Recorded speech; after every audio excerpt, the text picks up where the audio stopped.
हाथ काट कर रख दूंगा ये नाम समझ आ जाए तो। कितनी दिक्कत होगी पता है राम समझ आ जाए तो। भाई राम राम तो कह लोगे पर राम सा दुख भी सहना होगा। पहली चुनौती ये होगी कि मर्यादा में रहना होगा। और मर्यादा में रहना मतलब कुछ खास नहीं कर जाना है, बस त्याग को गले लगाना है और अहंकार जलाना है। अब अपने राम लला के खातिर इतना ना कर पाओगे और शबरी का जूठा खाओगे तो पुरुषोत्तम कहलाओगे। काम क्रोध के भीतर रहकर तुमको शीतल बनना होगा। बुद्ध भी जिसकी इच्छाओं में बैठे वैसा पीपल बनना होगा ये सब कुछ, और वो भी शून्य में रहकर प्यारे। तभी तुमको पता चलेगा कि कितने अद्भुत राम हमारे। सोच रहे हो कौन हूं मैं? चलो बता ही देता हूं। तुमने ही तो नाम दिया था मैं पागल कहलाता हूं। नया नया हूं यहाँ पे तो ना पहले किसी को देखा है। वैसे तो हूं त्रेता से, मुझे कृष्ण किसी ने कलयुग भेजा है। भाई बात वहां तक फैल गई है कि यहाँ कुछ तो मंगल होने को है कि भरत से भारत हुए राज में सुना है राम जी आने को है। बड़े भाग्यशाली हो तुम सब। नहीं, वहां पे सब यही कहते हैं कि हम तो राम राज्य में रहते थे पर इन सब में राम रहते हैं। यानी तुम सब में राम का अंश छुपा है। नहीं मतलब वो तुम में आते हैं रहने। सच है या फिर गलत खबर? अगर सच्ची है तो क्या कहने। तो सबको राम पता ही होगा, घर के बड़ों ने बताया होगा। तो बताओ फिर कि क्या है राम। बताओ फिर कि क्या है राम। बताओ। अरे पता है तुमको क्या है राम? या बस हाथ धनुष तरकश में बांध, या वन में जिन्होंने किया गुजारा, या फिर कैसे रावण मारा लक्ष्मण जिनको कहते भैया, जिनकी पत्नी सीता मैया। फिर ये तो हो गई वही कहानी, एक था राजा एक थी रानी। क्या सच में तुमको राम पता है?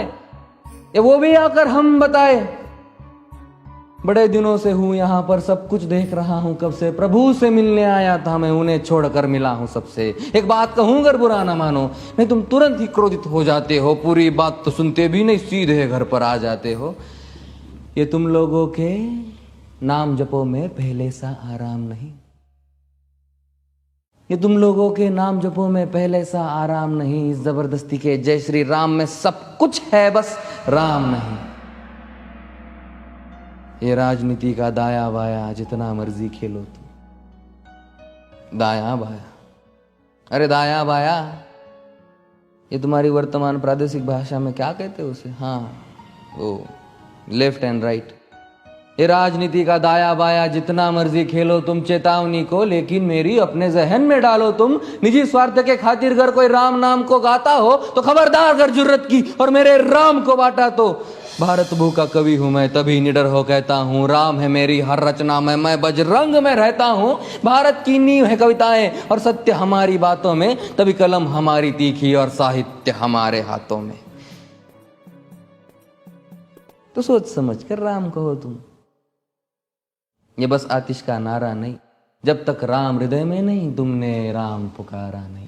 राम कृष्ण की प्रतिभा पर पहले भी खड़े सवाल हुए। ये लंका और ये कुरुक्षेत्र यूं ही नहीं थे लाल हुए।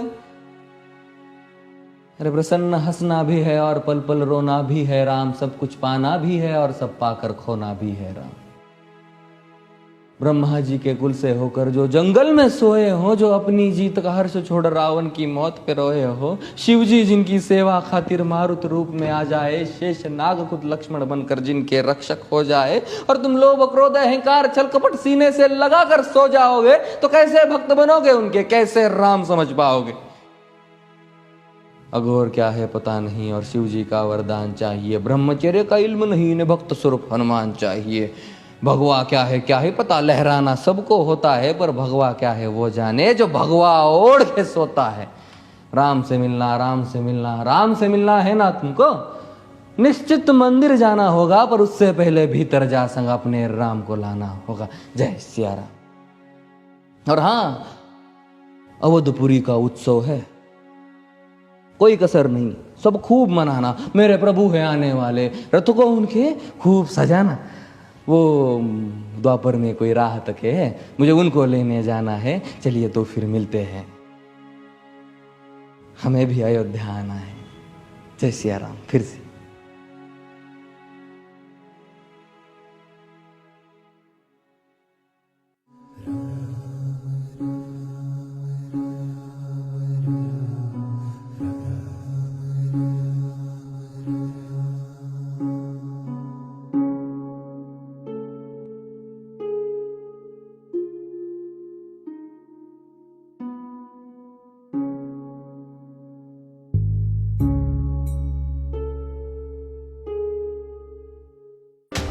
खबरों की दुनिया से लेकर संघर्षों की कहानी तक, क्षेत्रीय खबर और संस्कृति के संग बुंदेली माटी से बना एक अंग। बुंदेलखंड 24/7, स्वतंत्र बुंदेलखंड, सफल बुंदेलखंड।